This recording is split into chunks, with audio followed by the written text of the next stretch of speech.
Assalamualaikum warahmatullahi wabarakatuh. Selamat datang kembali di channel saya, Sultan Hikmah.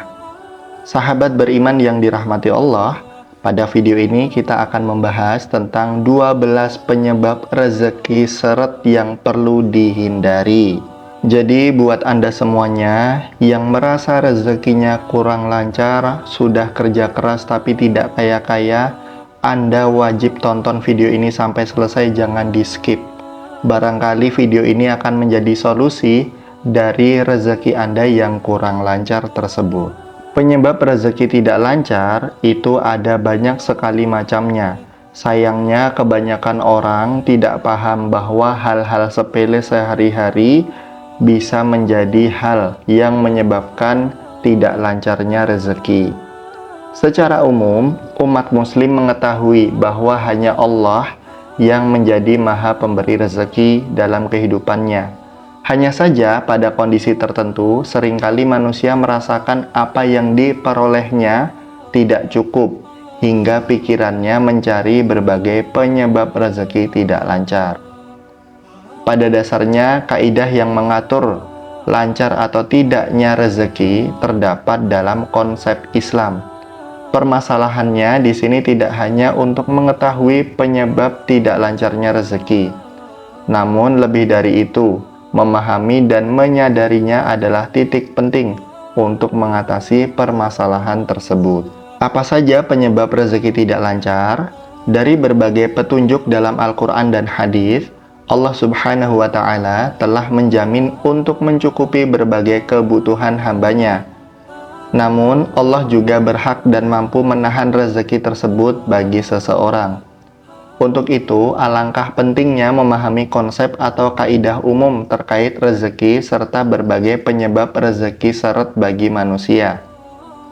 Dalam Islam, dosa dan maksiat sangat berkorelasi dengan rezeki yang diberikan Allah kepada seorang hamba. Di mana semakin bertakwa seseorang hamba, maka Allah akan semakin melimpahkan berkahnya. Hal ini ditegaskan dalam Quran surat Al-A'raf ayat 96 yang berbunyi, "Jikalau penduduk negeri-negeri beriman dan bertakwa, pastilah kami akan melimpahkan kepada mereka keberkahan dari langit dan bumi." Kemudian pada surat dan ayat lainnya, hal tersebut semakin diperjelas. Dan sekiranya ahli kitab beriman dan bertakwa, tentulah kami tutup hapus kesalahan-kesalahan mereka, dan tentulah kami masukkan mereka ke dalam surga-surga yang penuh kenikmatan. Dan sekiranya mereka sungguh-sungguh menjalankan hukum Taurat dan Injil dan Al-Quran yang diturunkan kepada mereka dari Tuhannya, niscaya mereka akan mendapat makanan dari atas dan dari bawah kaki mereka. Quran Surat Al-Ma'idah ayat 65-66. Ada juga pada Surat At-Tolak ayat 2 dan 3. Allah Azza wa Jalla menegaskan janjinya untuk memberikan rezeki bagi siapapun yang selalu menjaga dan meningkatkan ketakwaannya. Barang siapa bertakwa kepada Allah, niscaya Dia akan mengadakan baginya jalan keluar dan memberinya rezeki dari arah yang tiada disangka-sangkanya. Quran Surat At-Tolak ayat 2 dan 3. Dari berbagai ayat-ayat yang telah disampaikan, kiranya begitu jelas korelasi antara rezeki dengan tingkat ketakwaan seseorang. Lalu hal apa saja yang membuat rezeki seret? Berikut beberapa maksiat dan kebiasaan buruk penyebab seretnya rezeki seseorang. Yang pertama, syirik. Syirik adalah salah satu perbuatan maksiat yang menjadi penyebab rezeki seret. Salah satu ulama yang menjelaskan hal ini adalah Syekh Dr. Muhammad Khalil Al-Haras, yang menyatakan bahwa sifat Ar-Razqu atau Sang Maha Pemberi Rezeki tidak boleh disematkan selain hanya kepada Allah semata. Penyematan sifat tersebut kepada hal selain Allah, tingkat larangannya sama dengan larangan penyembatan Al-Khaliq atau Sang Maha Pencipta kepada selain Allah. Dalil terkait hanya Allah sebagai satu-satunya pemberi rezeki tergambarkan secara jelas dalam Al-Quran Surat Ar-Rum ayat 40. Allah lah yang menciptakan kalian, kemudian memberi kalian rezeki, kemudian mematikan kalian, kemudian menghidupkan kalian kembali. Adakah di antara yang kalian sekutukan dengan Allah itu yang dapat berbuat sesuatu dari yang demikian itu? Maha suci Dia dan maha tinggi dari apa yang mereka persekutukan. Terjemah Quran Surat Ar-Rum ayat 40. Dari ayat tersebut jelas bahwa Allah meniadakan Sang Maha Pemberi rezeki selain dirinya. Ayat ini sekaligus menegaskan bahwa hanya Allah yang memiliki kekuasaan untuk mengatur hal tersebut. Jadi, adalah kewajiban setiap makhluk untuk selalu bersandar hanya kepada Allah. Yang kedua, kufur nikmat. Perbuatan maksiat yang satu ini merupakan kebalikan dari perbuatan mensyukuri nikmat. Rasa syukur ini adalah suatu perbuatan yang menunjukkan berbagai pengaruh dari nikmat yang dilimpahkan Allah kepada hambanya, di mana hati dan keimanan ikut dilibatkan dalam menampakkan rasa syukur tersebut. Seseorang dapat dikategorikan bersyukur bila memenuhi 3 unsur, yakni yang pertama, hatinya selalu meyakini bahwasanya segala nikmat hanya berasal dari Allah. Kemudian lisannya selalu memuji kepada Allah, dan setiap jengkal anggota tubuhnya senantiasa melakukan amal solih. Syekh Shalih bin Abdul Aziz menegaskan bahwa adalah kewajiban bagi seorang hamba untuk memahami secara benar bahwasanya setiap nikmat yang didapatnya hanya berasal dari Allah Subhanahu wa Ta'ala. Tauhid yang sempurna sebagai hal yang utama dalam Islam tak akan mungkin terwujudkan tanpa adanya sikap yang menyandarkan tiap kenikmatan hanyalah kepada Allah. Bila hal ini terjadi, kufur nikmat, maka tauhidnya jauh dari sempurna dan justru jatuh ke dalam kesyirikan yang membuat berbagai pintu rezeki tertutup untuk seorang hamba.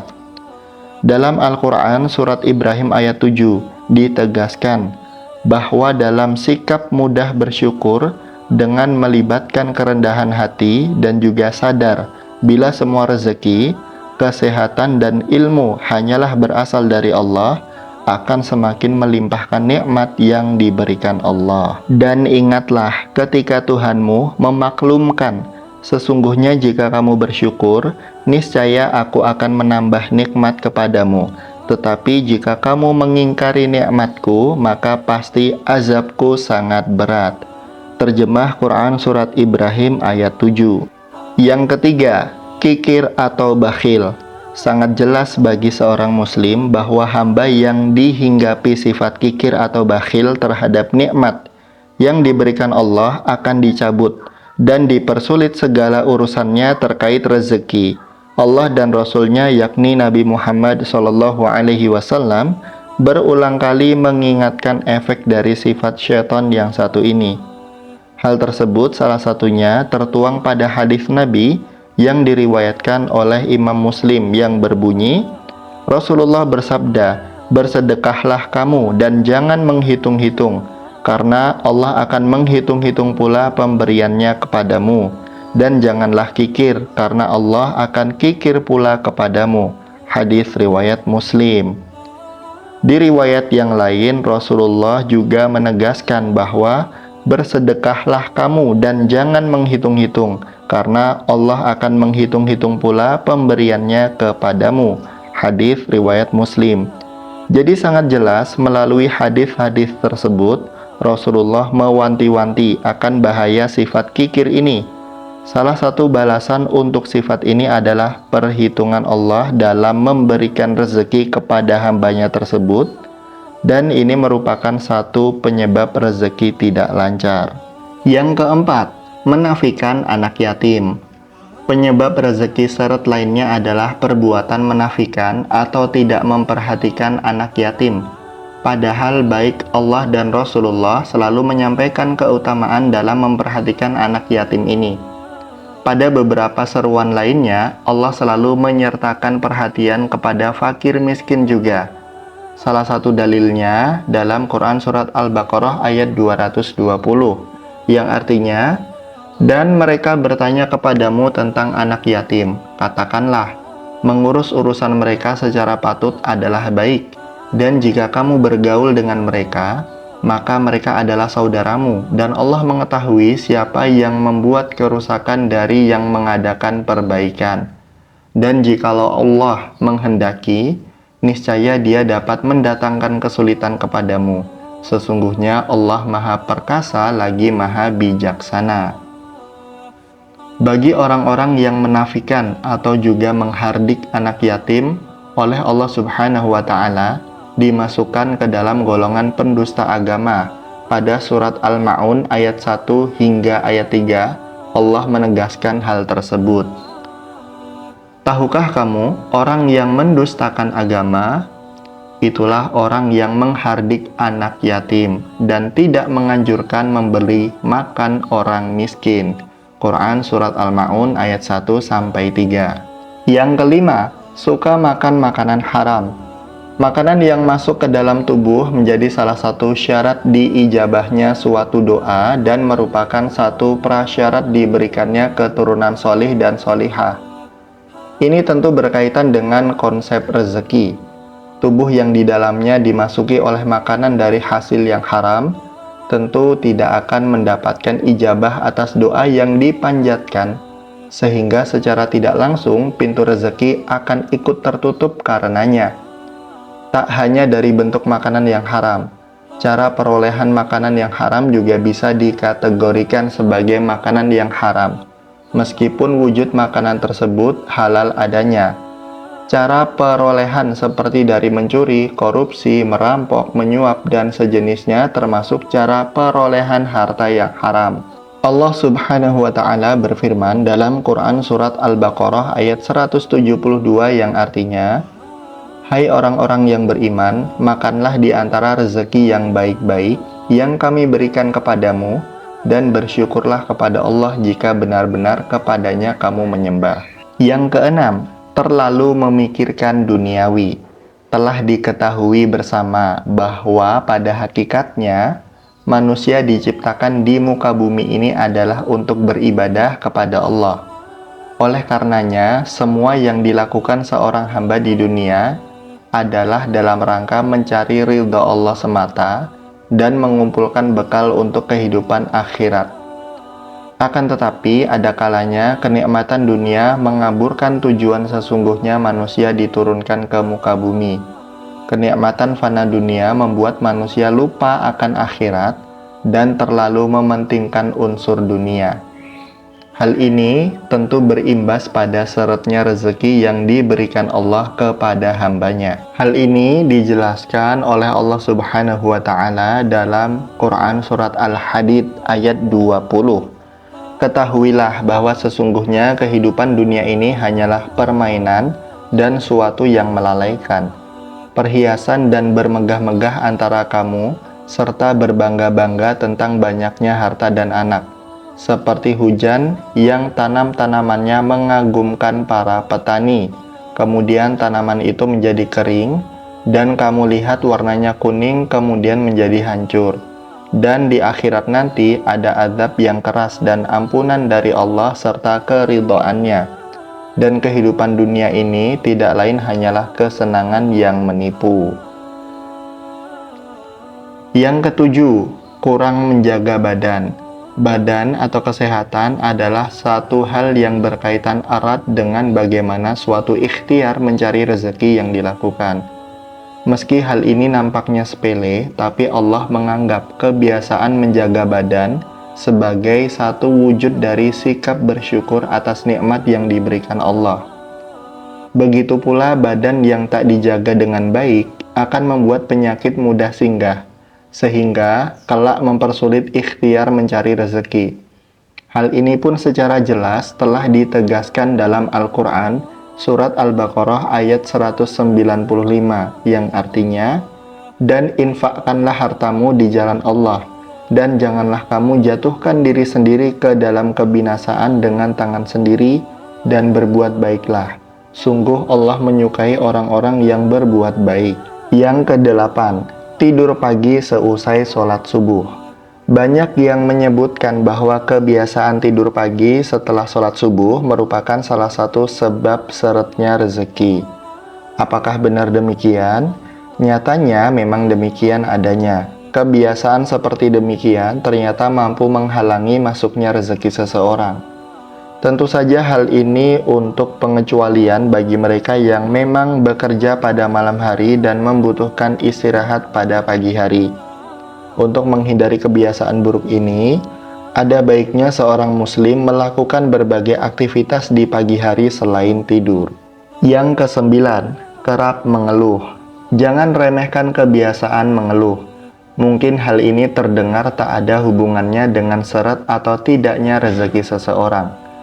Namun ternyata kebiasaan suka mengeluh merupakan satu bentuk tidak bersyukurnya seorang hamba atas rezeki yang diterimanya. Sebagaimana diketahui bahwa hamba yang pandai bersyukur, maka akan ditambah nikmatnya oleh Allah. Sebaliknya, mereka yang kufur dan tak pandai bersyukur, maka azab Allah sangatlah pedih. Hal ini tercantum dalam Quran Surat Ibrahim ayat 7, yang artinya, "Dan ingatlah ketika Tuhanmu memaklumkan, sesungguhnya jika kamu bersyukur, niscaya aku akan menambah nikmat kepadamu. Tetapi jika kamu mengingkari nikmatku, maka pasti azabku sangat berat." Yang ke-10, suka pamer.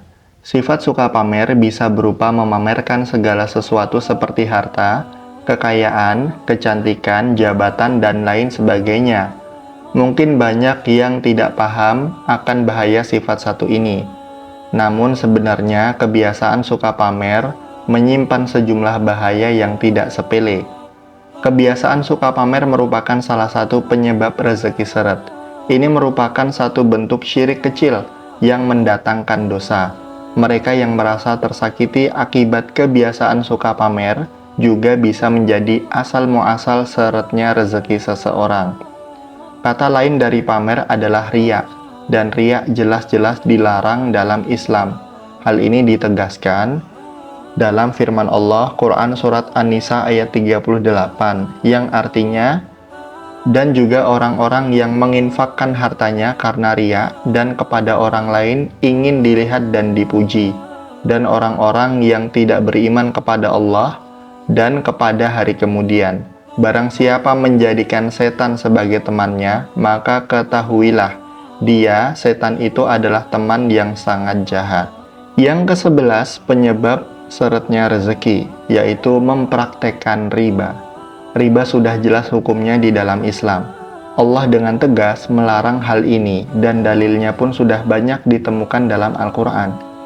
Riba saat ini memang banyak ditemukan dalam praktek kehidupan sehari-hari. Ternyata mereka yang melakukan praktek riba merupakan penyebab dari seretnya rezeki yang dialaminya. Bahaya riba menjadi serius karena ancaman dosa atas hal ini juga sangat besar dan banyak pihak yang dirugikan karenanya. Meski masyarakat kita saat ini banyak yang mempraktekkan hal ini, namun alangkah baiknya riba dihindari dalam kehidupan sehari-hari. Allah berfirman dalam Quran Surat Ali Imran ayat 130, yang artinya, "Hai orang-orang yang beriman, janganlah kamu memakan riba dengan berlipat ganda, dan bertakwalah kamu kepada Allah, supaya kamu mendapat keberuntungan. Peliharalah dirimu dari api neraka yang disediakan untuk orang-orang yang kafir." Kemudian, penyebab seretnya rezeki yang ke-12 adalah sifat pelit. Sifat pelit merupakan satu bagian dari sifat setan. Maka dari itu, seorang muslim dilarang untuk bersifat pelit, apalagi terhadap sesamanya. Rezeki enggan untuk mendekat bila seseorang muslim masih dihinggapi oleh sifat pelit. Justru sebaliknya, kebiasaan berbagi dengan sesama melalui sedekah akan menarik rezeki untuk datang. Dalam Al-Quran pun dengan jelas betapa Allah mengingatkan manusia untuk menjauhkan diri dari sifat pelit atau kikir. Hal ini tercantum dalam Quran Surat Ali Imran ayat 180, yang artinya, "Dan jangan sekali-kali orang-orang yang kikir dengan apa yang diberikan Allah kepada mereka dari karunia-Nya, mengira bahwa kikir itu baik bagi mereka. Padahal kikir itu buruk bagi mereka. Apakah harta yang mereka kikirkan itu akan dikalungkan di lehernya pada hari kiamat? Milik Allah lah warisan apa yang ada di langit dan di bumi. Allah maha teliti apa yang kamu kerjakan. Sahabat beriman yang dirahmati Allah, jadi itulah 12 penyebab seretnya rezeki. Mudah-mudahan kita semuanya bisa mengambil pelajaran dari video ini dan mengamalkan yang baik-baik supaya terhindar dari seretnya rezeki. Pastikan like, komen, subscribe, dan juga share supaya kita mendapatkan manfaat dan juga mendapatkan amal jariah dari apa yang kita sebarkan ini.